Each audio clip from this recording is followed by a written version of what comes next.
வணக்கம் நேயர்களே, மீண்டும் மற்றொரு பார்வை நிகழ்ச்சி மூலமாக உங்கள் அனைவரையும் சந்திக்கின்றோம்.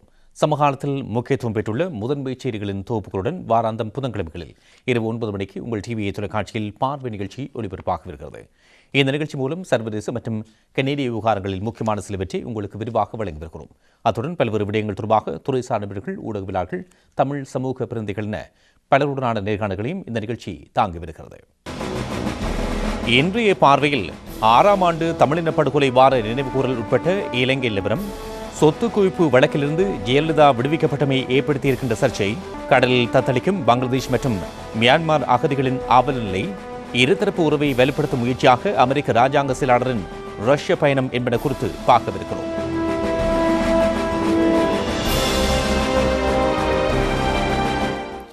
இன்றைய நிகழ்ச்சியில் முதலாவதாக இலங்கை நிலவரம் குறித்து கவனிக்கலாம்.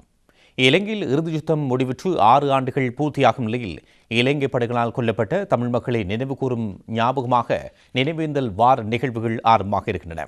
இதன் அடையாளமாக வடமாகாண சபை உறுப்பினர் MK சிவாஜிலிங்கம் தலைமையில் இறுதி யுத்தம் இடம்பெற்ற முள்ளிவாய்க்காலில் போரில் கொல்லப்பட்டவர்கள் நினைவாக நேற்று செவ்வாய்க்கிழமை சுடரேற்றி நினைவேந்தல் வாரம் ஆரம்பித்து வைக்கப்பட்டது. எனினும் இந்த வருடம் மாறுபட்ட அரசியல் மற்றும் புறச்சூழலில் கொல்லப்பட்டவர்களை தமிழர்கள் நினைவுகூர முற்பட்டிருக்கிறார்கள். முன்னைய மஹிந்த ராஜபக்ஷ அரசு தமிழர்கள் படுகொலை செய்யப்பட்டதை முற்றாக நிராகரித்து வந்ததோடு தமிழர்கள் தமது உறவினர்களை நினைவு கூறுவதையும் தடுத்து வந்தது.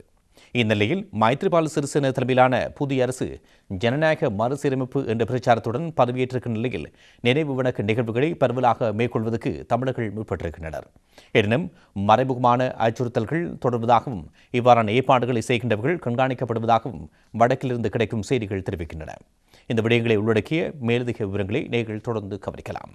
முள்ளிவாய்க்கால் படுகொலை உட்பட இனப்படுகொலையை நினைவுகூரும் ஒரு வார கால நிகழ்வுகள் ஆரம்பமாகியுள்ளன.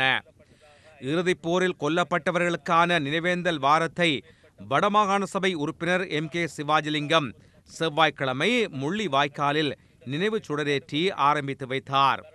வடமாகாண சபையின் பிரதி அவைத் தலைவர் ஆண்டனி ஜெகநாதன், வடமாகாண சபை உறுப்பினர் தூனா ரவிகரன், முன்னாள் மாகாண சபை உறுப்பினர் மேரி கமலா குணசீலன், பலிகாமம் வடக்கு பிரதேச சபை உபதலைவர் சஜீவன், பல்வெட்டுத்துறை நகரசபை முன்னாள் உறுப்பினர் கோவண்ணா கருணானந்தராசா, பல்வெட்டுத்துறையைச் சேர்ந்த பூனா செமியான சுந்தரம் ஆகியோர் கலந்து கொண்டு இரு பொதுச் சுடர்களை ஏற்றி இறுதிக்கட்ட யுத்தத்தில் உயிரிழந்த மக்களை நினைவு கூர்ந்ததுடன் நினைவுரைகளையும் ஆற்றினார்கள்.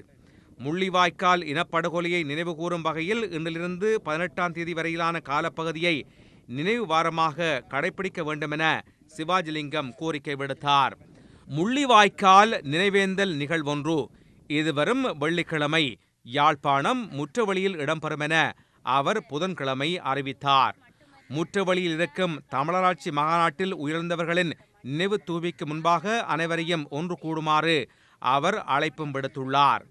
இதுவரும் 18ஆம் தேதி முள்ளிவாய்க்காலில் நினைவு நிகழ்வை நடத்துவதற்கு இலங்கை போலீசாரிடம் அனுமதி கோரப்பட்டதாகவும் தகவல் வெளியாகியிருக்கிறது. இதேவேளை யாழ்ப்பாண பல்கலைக்கழகத்திலும் செவ்வாய்க்கிழமை நினைவேந்தல் நிகழ்வு இடம்பெற்றதென தகவல் வெளியாகியிருக்கிறது. யாழ் பல்கலைக்கழகத்தில் அனைத்து தரப்பினரையும் ஒன்றிணைத்து மே மாதம் 18ஆம் தேதி முள்ளிவாய்க்கால் நினைவு தினத்தினை பிரம்மாண்டமான முறையில் அனுஷ்டிக்கவிருப்பதாக பல்கலைக்கழக ஆசிரியர் சங்க தலைவர் R ராசகுமாரன் தெரிவித்தார். தமிழீழ வரலாற்றில் மறக்க முடியாத முள்ளிவாய்க்கால் படுகொலையில் கொடூரமாக கொல்லப்பட்ட அப்பாவி பொதுமக்கள் போராளிகளை 18ஆம் தேதி ஒவ்வொரு தமிழ் மகனும் உணர்வுபூர்வமாக அனுஷ்டிக்க வேண்டுமென்றும் அவர் மேலும் கோரிக்கை விடுத்துள்ளார். இந்நிலையில் செவ்வாய்க்கிழமை பிற்பகல் யாழ்ப்பாணத்தில் நடைபெற்ற ஊடகவியலாளர் சந்திப்பில் கலந்து கொண்ட ஐக்கிய தேசிய கட்சியின் யாழ்ப்பாண மாவட்ட அமைப்பாளர் தீனா துவாரகேஸ்வரன், இறுதிப் போரில் உயிரிழந்தவர்களுக்கு அவர்களது உறவினர்கள் இதுவரும் 18ஆம் தேதி கீரிமலையில் பிதிர்க்கடன் செய்வதற்கான ஒழுங்குகளை மேற்கொண்டிருப்பதாக தெரிவித்தார்.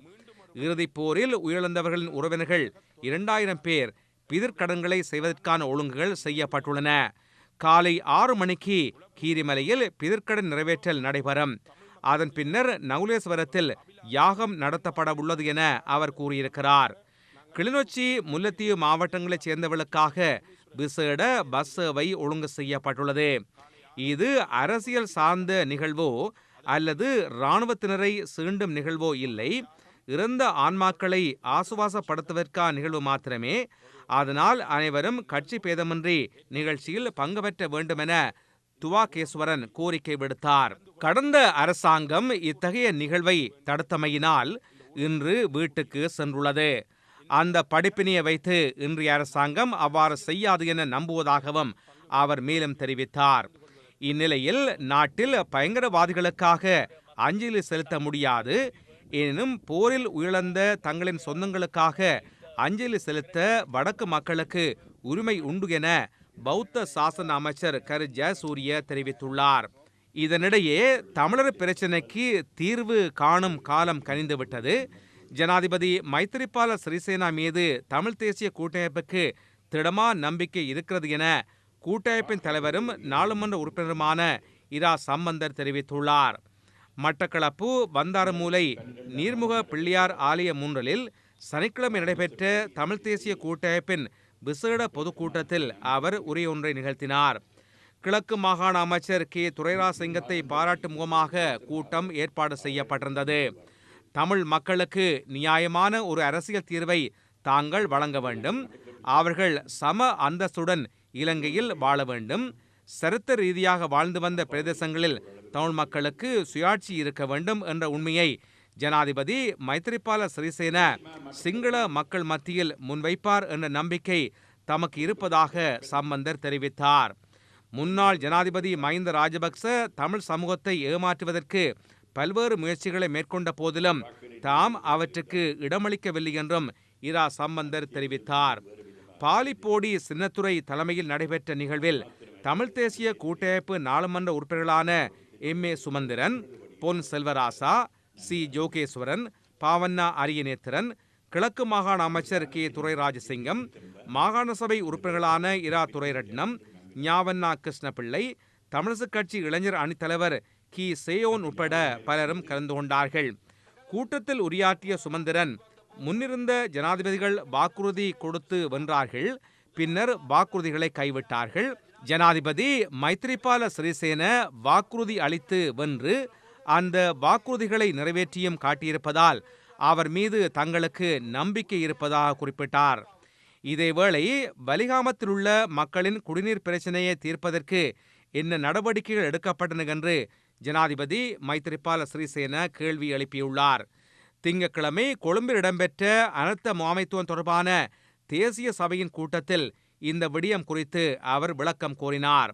கடந்த ஆண்டு பதுளை மாவட்டம் கொஸ்லாந்த மீரியபெத்த தோட்டத்தில் ஏற்பட்ட நிலச்சரிவினால் பாதிக்கப்பட்டவர்களை மீள குடியமர்த்துமாறும் அதற்கான மாற்று இடங்களை உடனடியாக அடையாளம் காணுமாறும் ஜனாதிபதி உத்தரவிட்டார்.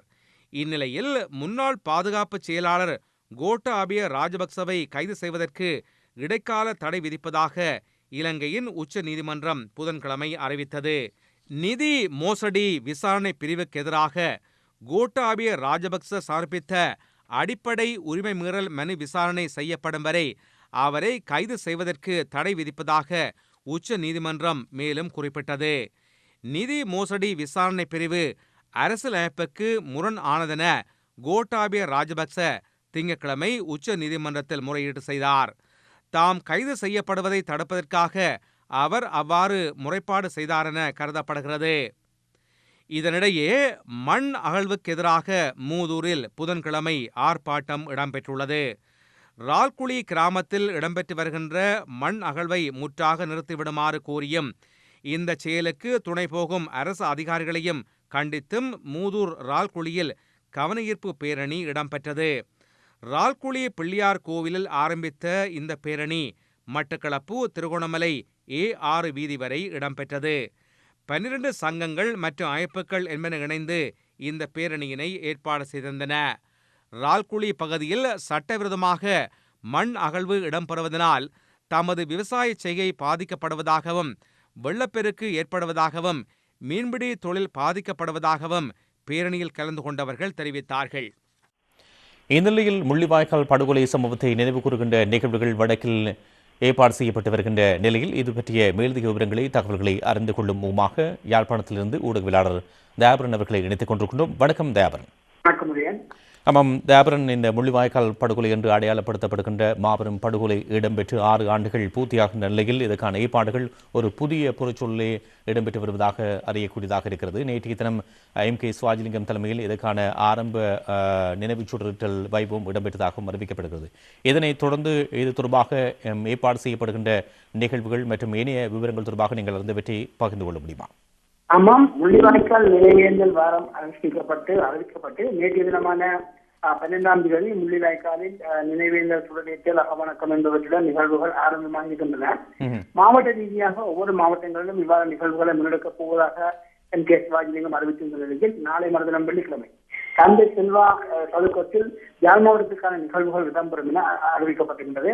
இந்த நிகழ்வுக்கு வடமாகாண சபையின் உறுப்பினர்கள் பலரும் ஆதரவு தெரிவித்திருக்கிறார்கள். பல்கலைக்கழக சமூகமும் தனது முழுமையான ஆதரவை அறிவித்திருக்கின்றது. இதனிடையே நேற்றைய தினம் பல்கலைக்கழக சமூகமும் ரகசியமான முறை மட்டுப்படுத்தப்பட்ட மாணவர் ஒன்றிய விடுதி பகுதியில் தமது அனுஷ்டான நிகழ்வுகளை ஆரம்பித்திருக்கின்றார்கள். தாங்கள் எதிர்வருகின்ற 18ஆம் தேதி பெருமடிப்பில் பல்கலைக்கழக சூழலில் நினைவேந்தல் நிகழ்வுகளை செய்ய போவதாக பல்கலைக்கழக ஆசிரியர் சங்கம் அறிவித்திருக்கின்றது. பரவலாக மன்னார் உள்ளிட்ட பல பகுதிகளில் இவ்வாறான நினைவேந்தல் நிகழ்வுகளை செய்வதற்கான ஏற்பாடுகள் செய்யப்பட்டிருப்பதாக தகவல்கள் வந்திருக்கின்றன.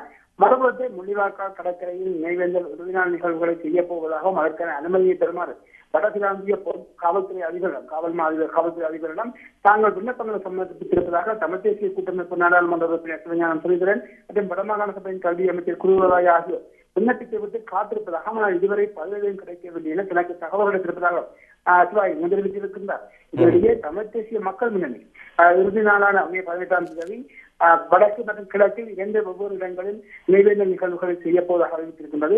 குறிப்பாக வடக்கில் முள்ளிவாய்க்காலிலும் அதேபோல கிழக்கில் வாகரையிலும் நினைவேந்தல் நிகழ்வுகளை அனுஷ்டிப்பதற்கான ஏற்பாடுகளை செய்திருப்பதாகவும் அனைத்து கட்சிகளையும் கட்சி வேறுபாடுகள் அப்பால் இந்த நிகழ்வில் கலந்து கொள்ளத்தான அழைப்பு விடுத்திருப்பதாகவும் அவர்கள் அறிவித்திருக்கிறார்கள்.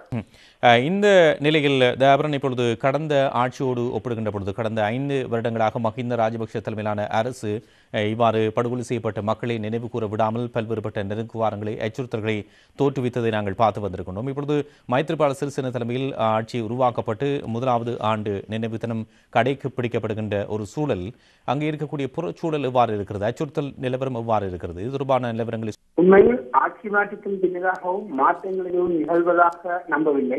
குறிப்பாக பலரது எதிர்பார்ப்பும் இம்முறை எவ்வாறான சூழல் இருக்கப் போகின்றது என்ற பலத்தை எதிர்பார்த்திருக்கின்றது. குறிப்பாக நேற்றைய தினம் இடம்பெற்ற சிவாய்லிங்கம் மற்றும் ரவிகரன் உள்ளிட்டவர்கள் கலந்து கொண்ட நினைவேந்தல் நிகழ்வு மிகவும் ரகசியமாகத்தான் செய்யப்பட்டிருந்தது.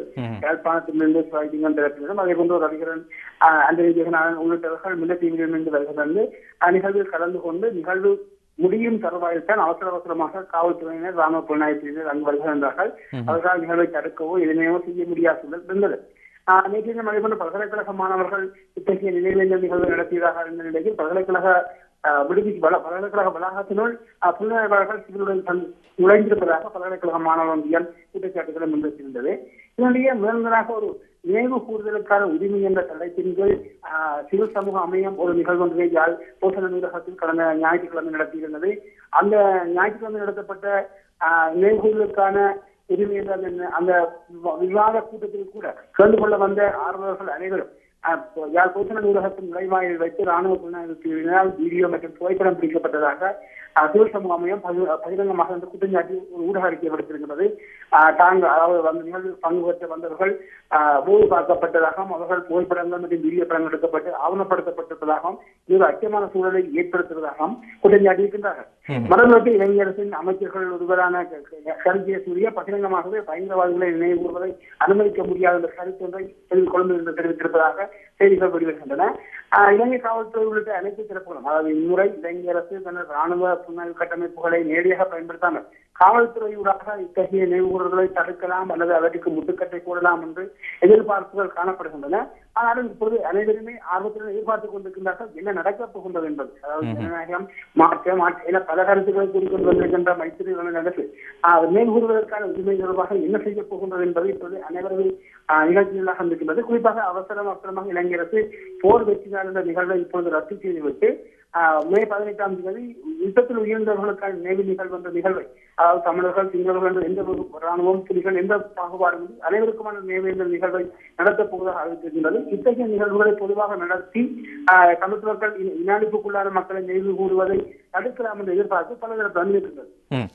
இந்த வழியில் இப்பொழுது வடமாகாண சபை உறுப்பினர் MK ஸ்வாஜிலிங்கம் இந்த நினைவேந்தல் நிகழ்வை முள்ளிவாய்க்காலில் ஆரம்பித்து வைத்தார். அதனைத் தொடர்ந்து நீங்கள் குறிப்பிட்டது போல நாடாளுமன்ற உறுப்பினர் தமிழ் தேசிய கூட்டமைப்பின் நாடாளுமன்ற உறுப்பினர் சிவஞானம் ஸ்ரீதரன் அவர்கள் இதனை உத்தியோகபூர்வமாக முள்ளிவாய்க்காலில் நடத்துவதற்காக காவல்துறை அனுமதியை கோரியிருப்பதாக நீங்கள் சொல்லியிருக்கிறீர்கள். இவற்றை கடந்து தமிழ் தேசிய கூட்டமைப்பு சார்பாக மற்றும் தமிழ் தேசிய கூட்டமைப்பின் நிர்வாகத்தில் இருக்கக்கூடிய வடமாகாண சபை சார்பாக இந்த நினைவேந்தல் நிகழ்வுகளை முன்னெடுப்பதற்கு ஏதாவது உத்தியோகபூர்வமாக ஏற்பாடுகள் செய்யப்பட்டிருக்கின்றன? இது தொடர்பான சிவாஜிலிங்கம் ஊடகங்களுக்கு கருத்து தெரிவிக்கையில் வடமாகாண முதலமைச்சர் மற்றும் அமைச்சர்கள் முள்ளிவாய்க்கால் நினைவேந்தல் நிகழ்வை நேற்று ஆரம்பித்த நிலையில் தன்னுடன் தொடர்பு கொண்டதாகவும் இங்கு செய்யப்பட வேண்டியது தொடர்பாக தன்னிடம் விவாதித்ததாகவும் அவர் தெரிவிக்கின்றார். இந்த நிலையில் தந்தை செல்வா பதுக்க பகுதியில் இடம்பெறுகின்ற யாழ் மாவட்ட நிகழ்வில் அவர்கள் பங்கு பெற்றுவார்களா இல்லையா அல்லது வடமாகாண சபை பேரவையில் ஏதாவது நினைவேந்தல் நிகழ்வுகள் நடைபெறுமா இல்லையா என்பது பற்றி இதுவரை தெளிவற்ற சூழலை காணப்படுகின்றது. ஆனால் வடமாகாண சபையின் அமர்வு இந்த 18ஆம் தேதி வரை இடம்பெறப் போவதில்லை என்பதால் அவ்வாறான பொது சேர நிகழ்வுகள் ஏதாவது ஏற்பாடு செய்யப்பட்டால் அன்றி அந்நியம் கூறுவதற்கான வடமாகாண சபை நிகழ்ச்சிகள் எதுவுமே இல்லை என்பதை உண்மையாகும். அதேபோல தமிழ் தேசிய கூட்டமைப்பு தலைமை இந்த மொழிவாய்க்கால் நினைவேந்தல் தொடர்பாக தனது பொதுவான நிலைப்பாடு என்ன என்பதை இதுவரை வெளிப்படுத்தவில்லை. இனி அவ்வாறு அதனை வெளிப்படுத்த வேண்டும் என்று பலதரப்புகளும் தமிழ் தேசிய கூட்டமைப்பு தலைமைக்கு அழுத்தங்களையும் கோரிக்கைகளை ஏற்படுத்த வண்ணம் இருக்கிறார்கள். நன்றி தயாபரன். அந்த விவரங்களை எங்களோடு பரிமாறிக்கொண்டமைக்கு நாங்கள் மீண்டும் இன்னொரு சந்தர்ப்பத்தில் பேசிக்கொள்ளலாம். நன்றி, வணக்கம். நன்றி, வணக்கம். இலங்கையில் இறுதி யுத்தம் முடிவடைந்து 6 ஆண்டுகள் பூர்த்தியாகும் நிலையில் படுகொலை செய்யப்பட்ட தமிழர்களை நினைவு கூறுகின்ற ஏற்பாடுகள் தொடர்பான விவரங்களை எங்களோடு பரிமாறிக்கொண்டவர் யாழ்ப்பாணத்திலிருந்து ஊடகவியலாளர் தயாபரன் அவர்கள். நேர்கள் பார்த்துக் கொண்டிருப்பது பார்வை. ஒரு சிறிய இடைவெளிக்கு பின்னர் பார்வை தொடரும்.